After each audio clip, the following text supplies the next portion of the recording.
Good evening বন্ধুরা, তোমাদের কাছে চলে আসলাম আমি সাম্পার লাইফস্টাইল চ্যানেলে একটা নতুন ভিডিও নিয়ে। তবে আজকে ভিডিওটা শুরু করলাম এই সন্ধ্যাবেলা। সারাদিন আজকে আমার ভিডিও করা একটু অসুবিধে ছিল, তাই জন্য এই সন্ধ্যাবেলা থেকে শুরু করলাম।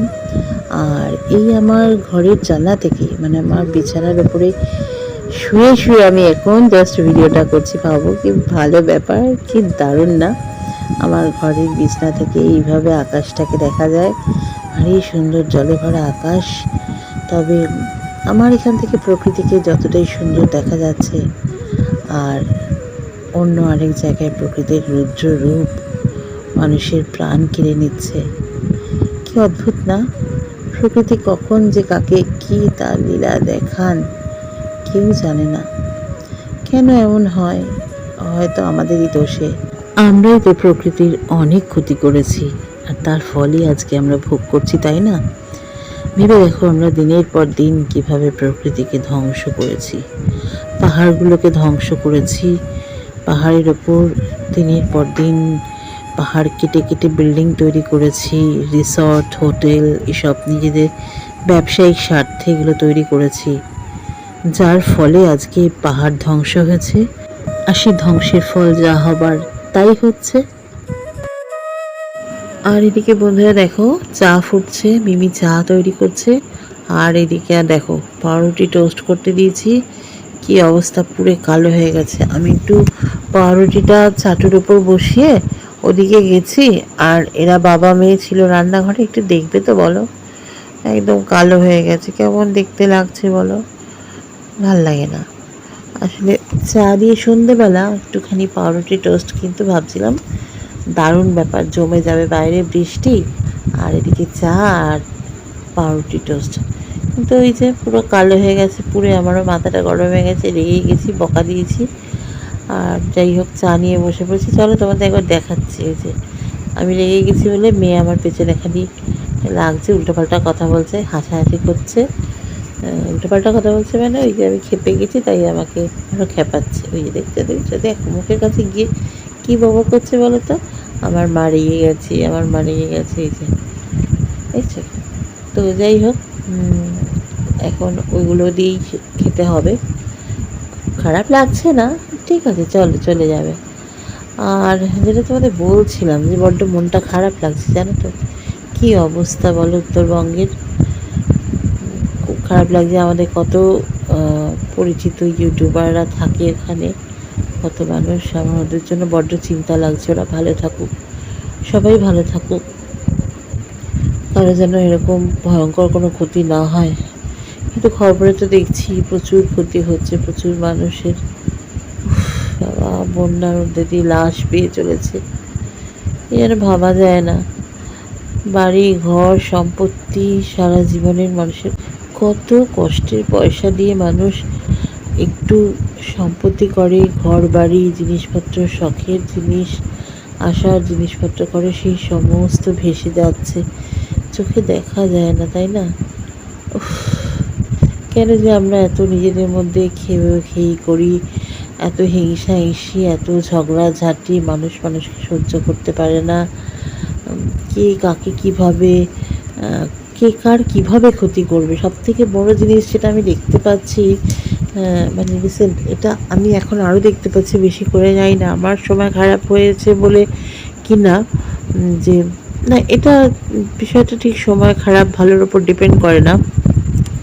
বেশিরভাগ মানুষের না একটা সহজাত ব্যাপার হয়ে গেছে, যে আমার মতের সাথে মিলল না, আমার মনের সাথে মিলল না, চলো ওর একটা ক্ষতি করে দিই, ওর পেছনে এই কাঠি করি, এটা করি, ওর একটা ওই ক্ষতি করে দিই। এরকম করতে করতে অনেকে অনেক বড় বড় সর্বনাশও মানুষ করে ফেলে। মানুষ এত হিংসার বশবর্তী হয়ে যায়, কিন্তু তারা ভাবে না যে কর্মা বলে একটা কিছু আছে, আর সেই কর্মা আমাকে ছাড়বে না। আমি যেমন কর্ম করব, আমাকে সেই ফলই কিন্তু ভোগ করতে হবে। হ্যাঁ বন্ধুরা, এটা হয়, আমি দেখেছি, আমার নিজের চোখে দেখা বেশ কিছু ঘটনা দেখলাম তো। এমন কর্ম তারা করেছে, তার ফল তাদের কিন্তু ভয়ানকভাবে মানে ফেরত দিতে হয়েছে, মানে এখানকার ঋণ এখানেই শোধ করে যেতে হয়েছে। আর এই দেখো আমার ঘরের অবস্থা, ভেতরের ঘরে দেখছো জামা কাপড় সমস্ত ছড়ানো ছিটানো। এটাকে আমাকে এবার উদ্ধার করতে হবে। টেবিল, দুটো আলনা, ওদিকে খাট বিছানা সব একবারে এক হাঁটু হয়ে আছে। তো চলো ঝটপট করে গুছিয়ে ফেলি, গুছিয়ে নিয়ে ফিরে আসছি। তো এই দেখো ঘর গোছানো হয়ে গেছে, এই যে একদম টিপটপ করে দিয়েছি ঘরদোর। জানি না কতক্ষণ এরকম টিপটপ থাকবে। আর এই যে টেবিলটা গুছিয়ে দিয়েছি, ল্যাপটপটা ওই ঘরে মিমি কাজ করছে ল্যাপটপে, তাই এখন টেবিলে নেই। আর এই যে জামা কাপড়গুলো একদম পাট পাট করে গুছিয়ে রেখেছি, আর মোটামুটি গুছিয়ে দিয়েছি। বন্ধুরা ভিডিওটা শুরু করলাম আবার সকালবেলা, কারণ কালকে ভিডিওটা কমপ্লিট করতে পারিনি। তো এই বাইরের দিকে তাকিয়ে তাকিয়ে ভাবছি, সকালবেলা দেখছি একটু হালকা হালকা রোদ উঠেছে, কিন্তু আকাশে প্রচুর মেঘ হয়ে আছে। তাই এই জানলা থেকে আকাশের দিকে তাকিয়ে ভাবছি যে এই তো এখন সুন্দর বসে আছি ঘরের মধ্যে, নিজের মতন সুন্দর করে বসে আছি, ভালো জায়গায় বসে আছি, নিশ্চিন্তে বসে আছি। কিন্তু কতক্ষণ এইভাবে নিশ্চিন্তে থাকতে পারবো আমরা? পুজো তো এসে গেল, কি অবস্থা দেখছো চারপাশে, ভয়ঙ্কর পরিণতি। প্রকৃতি দিনের পর দিন ধ্বংস করার ভয়ঙ্কর পরিণতি দেখতে পাচ্ছ বন্ধুরা। আমাদের লোভ লালসা আজকে আমাদের কোথায় নিয়ে এসছে। তিস্তা নদীতে যে হঠাৎ করে এই হরপাবান এসেছে, তার ফলে কি বিপর্যয় নেমে এসছে, এবং সেখানকার মানুষগুলোর কি দুর্দশা, কিভাবে প্রাণ হারাচ্ছে। আমরা ভাবছি আমরা সমতলে বসে আছি, আমরা অনেক ভালো আছি, কিন্তু বিষয়টা ঠিক এরকম নয়। ধীরে ধীরে কিন্তু আমাদের দিকেও এই ভয়ঙ্কর বিপর্যয় এগিয়ে আসছে। কারণ গ্লোবাল ওয়ার্মিংয়ের ফলে যেভাবে বরফ গলছে, গ্লেশিয়ারগুলো যেভাবে ভেঙে যাচ্ছে, তাতে করে গিয়ে খুব অল্প দিনের মধ্যেই এই ভয়াবহতা আমাদেরকেও গ্রাস করবে। সেটাই একটা দুশ্চিন্তা যে কি হতে চলেছে, কি হবে এরপরে।